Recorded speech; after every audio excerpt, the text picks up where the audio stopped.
किसानों के मुद्दों पर खास बातचीत के लिए हमारे साथ मौजूद हैं किसान एकता संघ के राष्ट्रीय उपाध्यक्ष व उत्तर प्रदेश सपा पिछड़ा वर्ग प्रकोष्ठ के सचिव चौधरी शौकत अली चेची।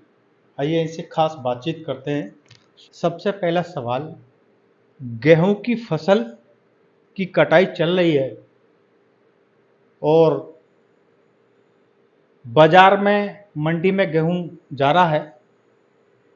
सरकार दावा कर रही है कि किसानों का जो गेहूं है, जो सरकारी रेट है, जो समर्थन मूल्य है, उस पर लिया जा रहा है। किसानों के लिए कोई दिक्कत नहीं है। क्या कहना चाहते हैं? सरकार का रवैया है थोता चना और बाजे घना, हाथी के दांत खाने की ओर और दिखाने की ओर।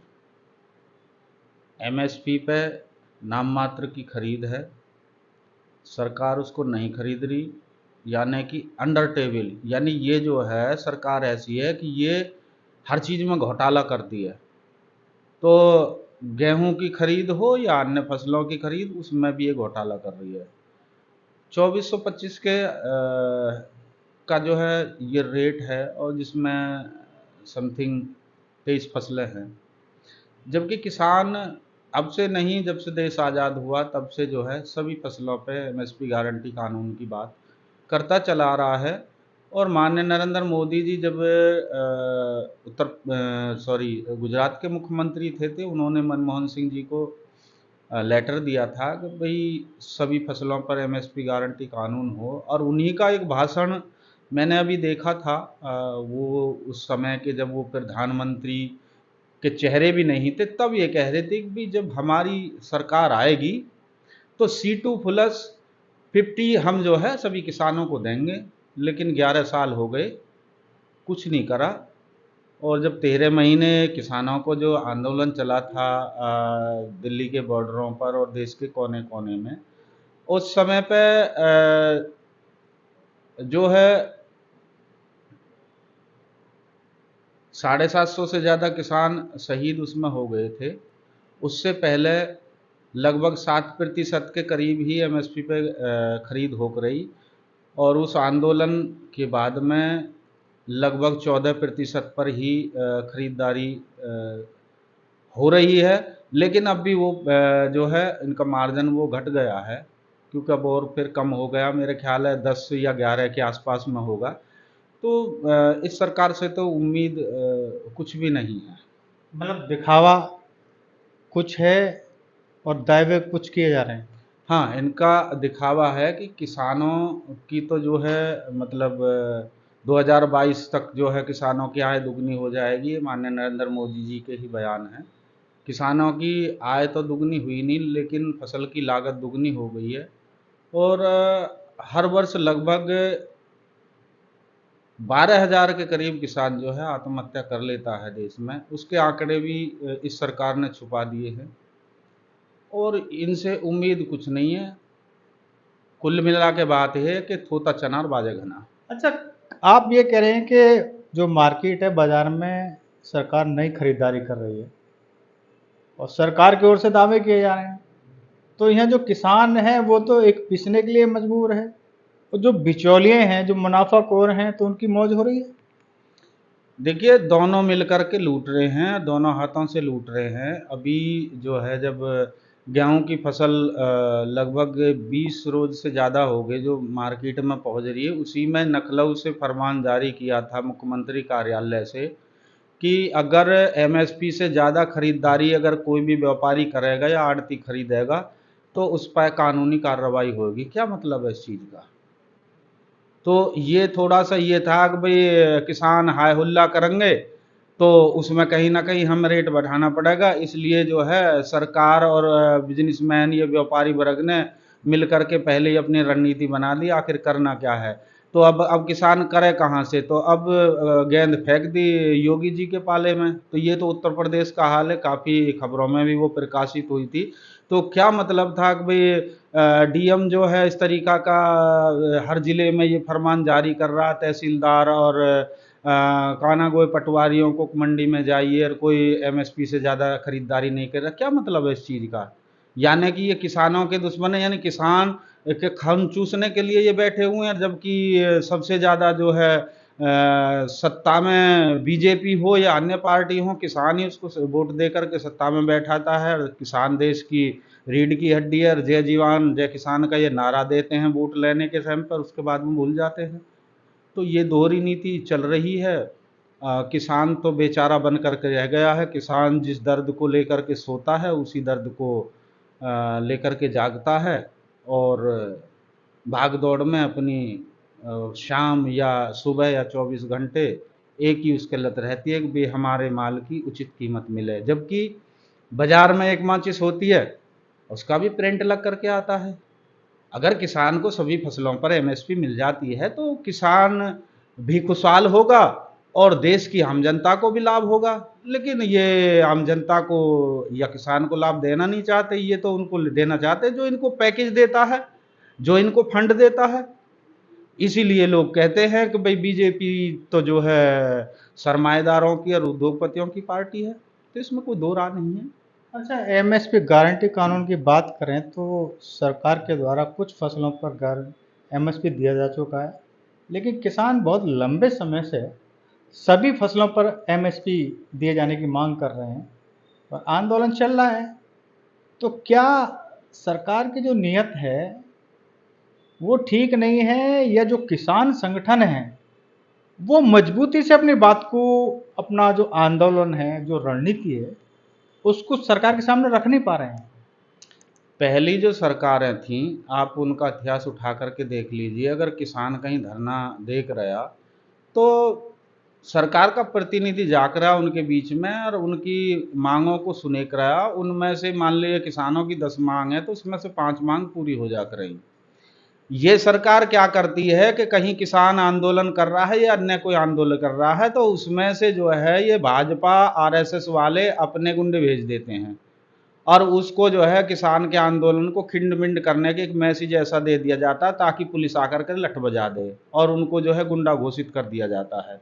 तो ये सुनने वाली नहीं है।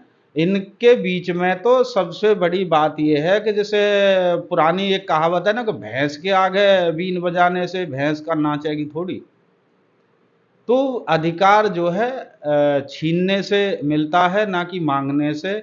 और ये सरकार जो है, मैं तो ये कहूँगा कि सबसे बड़ी अगर इस देश में दुश्मन कह दें तो कोई बुराई नहीं है, वो बीजेपी सरकार किसानों की दुश्मन है। भाई लगभग 750 से ज़्यादा किसान धरने में शहीद हो गए थे, शांति प्रिय धरने दे रहे थे और उनको आतंकवादी, पाकिस्तानी, खालिस्तानी न जाने किन किन नामों से अपमानित किया गया था। जबकि पवित्र धर्म ग्रंथों में कहा गया है कि किसान तो भगवान का स्वरूप है, तो भगवान के स्वरूप को इतना अपमानित किया, बदनाम किया और उनके हक अधिकार को नहीं दिया। और लगभग 25,000 के करीब उस टाइम पे किसानों पे फर्जी मुकदमे दर्ज किए गए थे। खनौरी बॉर्डर पे अभी जो है डल्लेवाल बैठे हुए थे अपने साथियों को लेकर के, वो लगभग 12-13 महीने में बैठे और मध्यस्थता के नाम पर के ले गए मीटिंग करने के लिए, जिसमें अभी नए कृषि मंत्री शिवराज चौहान जी थे और वहाँ वो उस पर सहमति नहीं बनी तो वो वापसी धरने पर जा रहे, तो बीच में से ज़बरदस्ती उन पर लाठी बजा करके और ठें उठा करके बंद कर दिया जेल में। तो यहाँ तो जो है बीजेपी सरकार में तो अपना अधिकार मांगना ही अपराध है और देशद्रोह है। आप मध्यस्तर वार्ता की बात कर रहे हैं।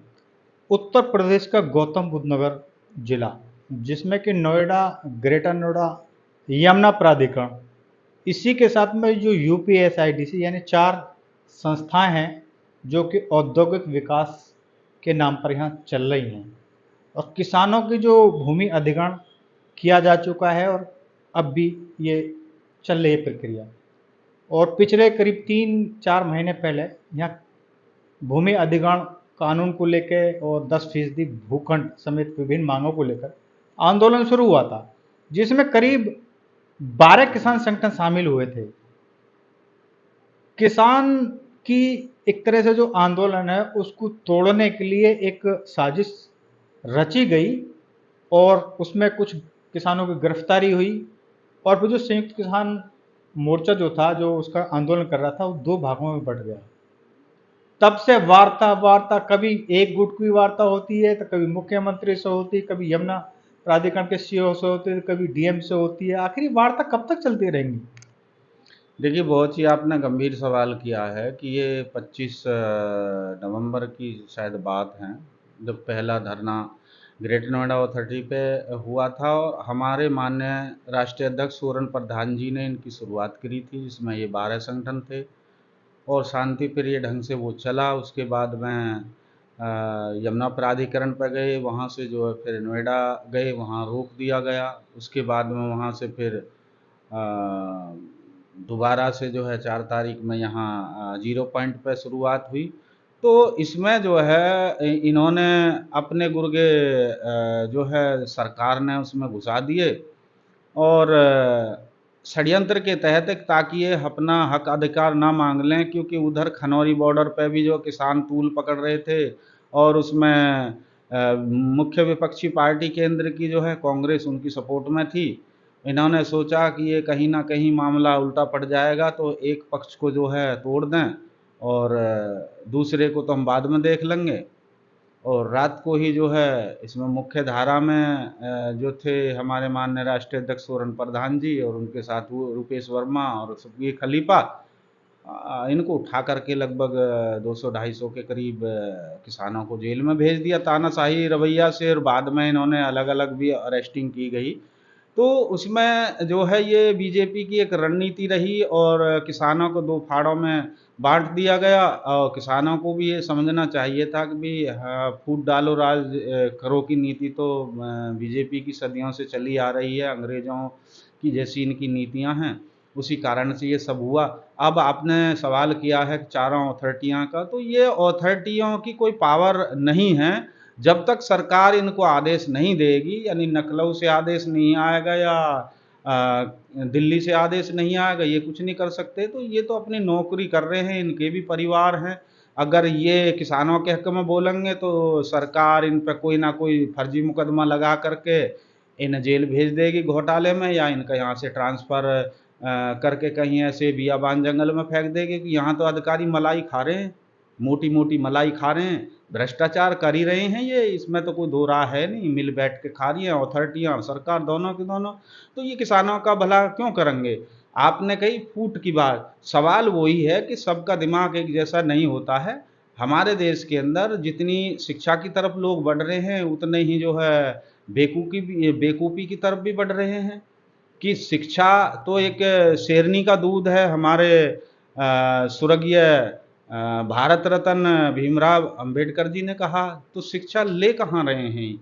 ये तो बस जलेबी की तरह गोल गोल घूम रहे हैं और उसका फायदा जो है ये सरकारें उठा रही हैं, जिनको उद्योगपतियों की सरकार कहते हैं, बिजनेसमैनों की सरकार कहते हैं। तो अधिकारियों की कोई पावर नहीं है, अथॉरिटी की कोई पावर नहीं है। अगर चाहे तो 24 घंटे नहीं लगेंगे किसानों की जो जायज़ मांग है उनको करने में। भाई इससे पहले तो जो बीएसपी की जब सरकार थी और जब भट्टा पारसौल का मामला हुआ था, केंद्र में कांग्रेस की सरकार थी और घोड़ी बछेड़ा वाला मामला भी आपने देखा था, तो 24 घंटे नहीं है, वो एक हफ्ते के अंदर अंदर वो किसानों की मांग मान ली गई थी। तो उसका कारण क्या था? वो तो कहीं ना कहीं जो विपक्ष में और दूसरी पार्टियां, वो कहीं ना कहीं किसानों का ध्यान रखती हैं, उन पर नज़र रखती है, लेकिन बीजेपी केवल उद्योगपति और बिजनेसमैनों पर रखती है। अभी स्वागत भाई, एक मुद्दा चल रहा है, बड़ा गरमाया हुआ है, वक्फ संशोधन विधेयक, जो कि हाल ही में लोकसभा और राज्यसभा में पारित भी हो चुका है। सरकार की ओर से ये कहा जा रहा है कि इस विधेयक के पास होने से, नया कानून आ जाने से, जो आम मुसलमान हैं, जो गरीब मुसलमान हैं, उसका भला होगा। जबकि मुसलमानों की ओर से ये कहा जा रहा है कि ये जो बिल है, जो बिल लाया गया वक्फ का, इससे मुसलमानों के जो अधिकार है, जो हित है, उस पर चोट होगी। क्या मानते हैं आप? बहुत अच्छा आपका सवाल है। आपने नोटबंदी भी देखा होगा, माननीय नरेंद्र मोदी जी ने रात को आकर के अनाउंस कर दिया और उसके बाद में फिर खूब ढोल बजाया कि भाई अब काला धन निकल ही आएगा, ये हो जाएगा, वो कहाँ आया काला धन? 15-15 लाख सबके खाते में आ जाएंगे, वो भी एक प्रक्रिया चलाई थी कि विदेशों में जितना भी धन है वो सब वापस आ जाएगा। वक्फ बिल का सीधा सीधा ये टारगेट है कि पहले नंबर पर किसान, ये मुस्लिमें होंगे, इनकी ज़मीनों को अपने कब्जे में लेकर के उद्योगपतियों को दिया जाएगा। उसके बाद में जो है सरदारों की ज़मीनों को दिया जाएगा, फिर जो है ईसाइयों की ज़मीनों को दिया, फिर बुद्धिस्ट की ज़मीनों को दिया जाएगा, और उसके बाद में फिर जो अपने आप को हिंदू हिंद साम्राज्य अच्छा, चलते सरकार ये कह रही है कि विपक्ष इस मामले में सिर्फ भ्रम फैला रहा है। एक बात बताइए कि मैं ये पूछना चाहता हूँ इस सरकारों से जो इसमें तर्क देते हैं, क्या आप ही बुद्धिजीवी हो और कोई विपक्ष में बुद्धिजीवी है ही ना? क्या उन्होंने सरकार नहीं चलाई? क्या उनको कोई ज्ञान नहीं है? क्या उन्होंने देश के लिए कुर्बानियां नहीं दी? क्या वो देशभक्त नहीं है? बीजेपी का तो मैं सीधा सीधा कहता हूं, मैं नहीं, करोड़ों देशवासी ये कह रहे हैं कि ये केवल भाजपा जो सरकार है उद्योगपतियों की है। बताइए कहाँ जो है डंका बज रहा है? देश पे लगभग 270 लाख करोड़ से भी ज्यादा जो है कर्ज हो गया, वो भी केंद्र सरकार पे। अगर प्रदेश सरकारों का कर्ज देख लिया जाए तो वो लगभग बैठेगा 500 लाख करोड़ रुपए का। अभी हमारे माननीय योगी जी ने बजट पेश करा था, बजट पेश में कर दिया 9 लाख करोड़ रुपए का बजट। 9 लाख करोड़ रुपए के लगभग तो उत्तर प्रदेश पर कर्ज हो गया। और जब माननीय अखिलेश यादव जी ने सत्ता छोड़ी थी उस टाइम पर लगभग 3.5 लाख करोड़ रुपए के आसपास में कर्ज था। और जब मोदी जी सत्ता में आए थे, कांग्रेस ने छोड़ा था, जब लगभग 55 लाख करोड़ रुपए के कर्ज था देश के ऊपर। अब इतना सारा ये कर्ज बढ़ा दिया, तो ये कर क्या रहे हैं? ये 24 घंटे तो धर्म स्थलों में जो है ये घंटी बजाते रहते हैं और ये बात करते हैं कि भाई हम जो है सबका भला कर रहे हैं। काहे का भला कर रहे हैं? अब जो है वक्फ बोर्ड बिल्कुल ही है रात के अंधेरे में ला करके गुमराह कर रहे हैं। ये बात करते हैं माननीय नरेंद्र मोदी जी। अभी जो है जिस दिन भारत रत्न डॉक्टर अंबेडकर जी की जयंती थी, उस टाइम पे ये कह रहे थे कि भाई कि जो है मुसलमान पिंचर लगा रहा है, तो 11 साल से आपको पिंचर अब दिखाई दिया है। तो इनका मतलब, मोदी जी का मतलब ये है कि मुसलमान भी पिंचर ना लगा करके वो भी जो है धर्म स्थलों पे जाकर के नारे बजाए और हुड़दंग करे, सड़कों पे जाकर वो खाए कमाए नहीं, जैसे कि और हमारे बेचारे देशवासियों को गुमराह कर करके और भावनात्मक मुद्दे उठाते हैं और वो उपद्रव कर रहे हैं वहां पर, फिर उन पर फर्जी मुकदमे दर्ज हो जाते हैं, उनको जेल में ठूस दिया जाता है। तो देश को बर्बाद करने की कोशिश है। एक मुसलमान तो पहले ही बेचारा बन करके रह रहा है, सच्चर कमेटी की रिपोर्ट इनको दिखाई नहीं देती। जब डीएम को क्यों पावर दी जा रही है? भाई अधिकारी किसके अंडर काम करता है? तो ये जो है केवल केवल इनका सिस्टम ये है और कुछ नहीं है। विपक्ष को तो इनको निशाने पे रहना। आज की गोदी मीडिया भी ऐसी हो गई है जो विपक्ष से सवाल पूछती है। पहले हमने देखा था कि मीडिया सत्ता पक्ष से सवाल पूछता था। आज सारी चीजें जो है गोदी मीडिया जो बन रही है, जिनको चौथा स्तंभ कहा जाता है, वो विपक्ष से अच्छा, सवाल पूछ विपक्ष रहा की है। बात कर रहे हैं, विपक्ष को क्या दबाया जा रहा है? जैसे अभी ईडी की बात करें, सोनिया और राहुल गांधी पर जो ईडी की जांच का कार्रवाई का है, उसको लेके बवाल सा मचा हुआ है। देखिए, सवाल या चीज़ का है कि मैं मुख्य बिंदु एक बता देता हूँ कि भाजपा की जो आइडियोलॉजी, जो भाजपा की विचारधारा के खिलाफ है, या भाजपा को जिस नेता से खतरा है, वो देशद्रोही है, वो अपराधी है, वो भ्रष्टाचारी है, वो हमें सारे ऐब हैं। अब ये जो ईडी और बीडी सीक्रेट जो लगा रहे हैं, मैं ये कहता हूँ इतना मुझे अंदाजा है कि 80% भ्रष्टाचारी भाजपा में भरे पड़े हैं। और उन पे बीजेपी ने आरोप लगाए थे जब चुनाव के दौरान में और उससे पहले। आज वे आकर के रुआ में जो है सत्यवादी हरिश्चंद्र बने हुए हैं। तो खतरा जो है, यानी कि मैं केवल कांग्रेस नहीं कहूँगा, अगर बीजेपी को खतरा है सबसे ज़्यादा तो वो गांधी परिवार से है। इस वजह से कभी राहुल जी को निशाने पे ले लेते हैं, कभी सोनिया गांधी जी को निशाने पे ले लेते हैं। जिन जिन विपक्षी नेताओं को खतरा है भाजपा को, उन्हीं के पीछे ईडी बीडी सीक्रेट और हुक्का पानी सब लगा देते हैं। तो जब इस चीज की पहले भी तो चली थी और उसमें कुछ नहीं पाया, तो फिर दोबारा खेलने की क्या जरूरत है? तो राहुल गांधी जी जो है मजबूती से बात उठाते हैं और लोग उनको पसंद कर रहे हैं। विदेशों में कहीं ना कहीं जो है राहुल गांधी जी की चर्चा चल रही है और मोदी जी की किरकिरी हो रही है। इस वजह से वो जो है उनको निशाने पे ले रहे हैं, इससे ज़्यादा कुछ नहीं है। बाकी न्यायपालिका बैठी हुई है, न्यायपालिका पे सभी को भरोसा है। जिस वजह से जो है अब वक्फ बोर्ड की आपने बात करी, तो वो सुप्रीम कोर्ट ने जो है कह दिया कि भाई 1 हफ्ता तक का कोई भी कमेटी नहीं बनेगी। जो पुराना आपने लागू कानून किया है उसको अभी तक जो है पूरे तरीक़ा से उस पे नहीं करा जाएगा। और 7 दिनों के बाद में उनसे जो है जवाब मांगा है कि भई ये जो कानून है कहीं न कहीं ये संविधान के खिलाफ़ है, इसका जवाब दिया जाए। तो राहुल गांधी जी की बात करें तो जैसे उनको पहले क्लीन चिट मिली थी, मुझे लगता है कि न्यायालय जो है उनको इंसाफ देगा और फिर क्लीन चिट मिलेगी। अच्छा, किसानों की क्या कुछ खास आगे की रणनीतियां हैं आंदोलन की या अपनी मांगे मनवाने के लिए? चूंकि आप किसान एकता संघ के राष्ट्रीय उपाध्यक्ष भी हैं, तो क्या आप अपील करना चाहते हैं अन्नदाता किसानों से? देखिए, सबसे पहले तो मैं आपको रणनीति की बात करूं तो माननीय प्रधान जी से, मेरी राष्ट्रीय अध्यक्ष जी से मेरी बात हुई थी, तो उन्होंने ये कहा था कि भाई अभी जो है फसल को निपटा लें, उसके बाद में चर्चा करेंगे कि भाई इतने दिनों से जो है धरने पर बैठे थे। अब से पहले भी 4 महीने धरने पर रहे थे, तो 2024 का चुनाव हुआ तब आश्वासन दे करके उठा दिया, कमेटी बना देते हैं और हम किसानों में आपस में जो है इन्होंने 2 गुट बना दिए, उससे भी मीठी मीठी बात कर लेते हैं और उससे भी मीठी मीठी बात करते हैं कि वह वाला धंधा है कि भाई कोठी कुठला का हाथ मत लगाइए, घर से बाहर सब तेरा ही है। इस तरीक़ा की ये नीति अपना रहे हैं ये सारे प्राधिकरण चारों के चारों, और उसमें इनकी गलती कुछ नहीं है, ये केवल ये सरकार के आदेश के अनुसार काम कर रही हैं। अब इन्होंने मुआवजे का मामला करा, मैं सबसे पहले मैं एक चीज़ बता देता हूँ कि हर साल जो है महंगाई भत्ता सरकारी अधिकारियों को मिलता है, ये नेता का भी बढ़ा लेते हैं जब जी करता है। और यहाँ जो है जब से योगी जी मुख्यमंत्री बने आज तक भी जो है किसानों के मुआवजा क्यों नहीं बढ़ाया, वहीं का वहीं चल रहा जो भी चल रहा था। और बस इनके पास में जाओ, इनसे बात करो तो इस तरीक़ा की बात करेंगे, कहो ये तो बहुत गलत हो रहा है, हमको तो अधिकारी जो है गुमराह कर रहे हैं, अधिकारियों ने नहीं, अधिकारियों को बुरा भला कहते हैं ये नेता। जबकि अधिकारियों की हिम्मत ही नहीं है कि भाई बिगैर नेता के कुछ कर दे। कोई भी प्रक्रिया होती है, एलआईयू की रिपोर्ट जो है हर 24 घंटे में वहाँ तक जाती है। इनके भी जो है नेता हैं, क्षेत्र के अंदर कार्यकर्ता हैं, वो रिपोर्ट देते हैं, लेकिन निशाना जो है अधिकारियों को बनाते हैं। तो केवल ये है कि ये साठ-गाँठ की प्रक्रिया चल रही है। इस प्रक्रिया को तोड़ने के लिए अब जैसे फसल उठ जाएगी, उसके बाद में एक रणनीति तैयार करी जाएगी। फिर के दोबारा से जो है ये मुआवजे का भी मामला उठेगा और 10% आबादी के लिए जो है प्राधिकरण ने साफ मना कर दिया, जबकि वो तो न्यायालय का आदेश है।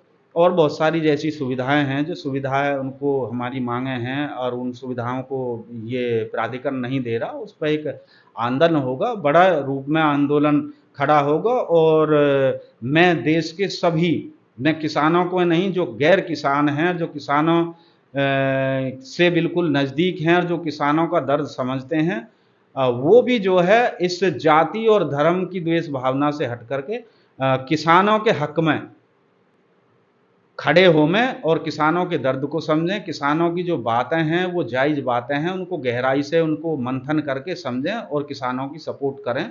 आगे आने वाला समय क्या होगा ये तो देखना समझना बाकी है, लेकिन किसान संगठन खासकर हमारे माननीय सोरेन प्रधान जी इस पहल को दोबारा से फिर उठाएंगे और बड़े आंदोलन का एक रूप दिया जाएगा और देश के कोने-कोने में जाएगा। शौकत भाई, विजन लाइव न्यूज़ से बात करने के लिए आपका बहुत बहुत धन्यवाद। धन्यवाद आपका और आपके चैनल का। मैं आशा करता हूँ कि जो सवाल आपने मुझसे पूछे हैं, इस सवालों के माध्यम से कहीं न कहीं सरकारें और देशवासी सभी इस पर मंथन करें और किसानों को अपना हमदर्द मान के चलें सभी, क्योंकि किसान अन्नदाता है और किसान भगवान का स्वरूप है। इस पर ज़रूर गौर करें और किसानों के अधिकारों को ज़रूर अपना पूरा करने की, क्योंकि सरकारें आती हैं और चली जाती हैं, वरना तो एक इतिहास बन जाते हैं कि भाई किसानों के हक में किसने क्या किया और किसानों को किसने दमन किया। ये कहानियाँ चर्चाओं का एक विषय बनती हैं। आगे आने वाला समय क्या गुल खिलाएगा ये देखना समझना बाकी है। तो ये थे किसान नेता चौधरी शौकत अली जी। इनसे हमने विभिन्न मुद्दों पर बात की। वक्फ संशोधन बिल जो कि एक चर्चा का विषय बना हुआ है, उसको लेकर भी बात की। एमएसपी गारंटी कानून को लेकर भी बात की। विपक्ष पर किस तरह से सत्ता पक्ष किस तरह से निशाने साधता है ईडी को लेकर या और दूसरी संस्थाओं को लेकर, इन मुद्दों पर भी बात करी। उत्तर प्रदेश में गौतम बुद्ध नगर जिला, जहाँ पर 4 प्राधिकरण हैं, नोएडा, ग्रेटर नोएडा, यमुना और यूपीएसआईडीसी, इन तमाम मुद्दों को लेकर बात की। तो इनका ये साफ कहना है कि फिलहाल जो है फसल का कटाई का सीजन चल रहा है। फसल के कटाई से निपटने के बाद फिर पुनः किसान एकता संघ सभी कार्यकर्ताओं को इकट्ठा करेगा और सभी जो संगठन है, किसान संगठन है, उनको साथ लेकर एक बड़े आंदोलन का यहाँ आगाज होगा। और इसमें जो विभिन्न मांगे हैं, जैसे कि भूमि अधिग्रहण संशोधन कानून 2013 के सभी लाभ दिए जाने को लेकर और मुआवजा बढ़ोतरी को लेकर, इसके साथ में जो 10% भूखंड दिए जाने की जो मांग चली आ रही है, तमाम मांगों को लेकर एक फिर बड़ा आंदोलन किया जाएगा और आर पार की लड़ाई लड़ी जाएगी।